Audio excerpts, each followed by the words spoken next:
Assalomu alaykum va rahmatullohi va barakatuh.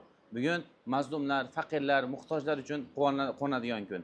Chunki bugun ko'rib turganinglar, ushbu ikkita aqiqa qurbonligimizni ikkita birodarimiz qiz farzandli bo'lgan ekanlar va qizlari nomidan shu qurbonliklarni, aqiqa qurbonliklarini so'yib, chodirlarda yashayotgan muhtoj oilalarga, faqirlarga, mazlumlarga ulashtirish uchun mablag' yuborganlar. Bizlar ham ko'rib turganlar ushbu qo'yimizni va qo'chqorimizni sotib oldik.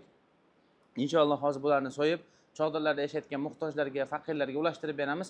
Alloh taolo birodarlarimizni, qizlarini solihalardan, mu'minalardan, ota-onasini jannatiga yetaklab kiradigan qoriya qizlardan qilsin inshaalloh va ushbu aqiqa qurbonliklarni qabul qilsin. Agar sizlar ham o'z aqiqa qurbonliklaringiz, ehson qurbonliklaringiz, nazar qurbonliklaringizni chodirlarda yashayotgan mazlumlarga, muhtojlarga, faqirlarga, yetimlarga ulashtirishni istaylar, bizning aloqa markazimizga chiqishlar mumkin.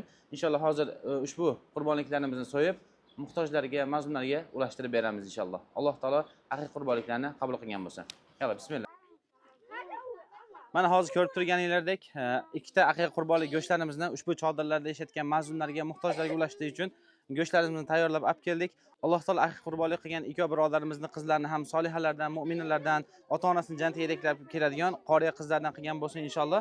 Va albatta bugun ushbu ehson aqiqa qurbonliklarni mana shu mazlumlarga, shunday issiq kunlarda chodirlarda nochor holatda yashayotgan mazlumlarga ulashtirib beramiz. Agar sizlar ham ehson qurbonligilar, aqiqa qurbonligilar bo'ladigan bo'lsa, ushbu chodirlarda yashayotgan mazlumlarga ulashtirsanglar, bizning aloqa manzilimizga chiqishlari mumkin. Bizlar ham mana shunday ko'p turgan shaklda go'shtlarimizni, ehsonli qurbonlik go'shtlarimizni tayyorlab, shu chodirlarda yashayotgan mazlumlarga, muhtoj oilalarga ulashda davom etamiz. Yana bir bor ta'kidlab o'tamiz.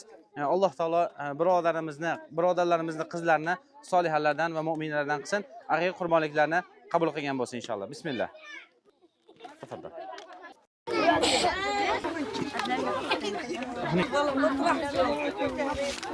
لا افتح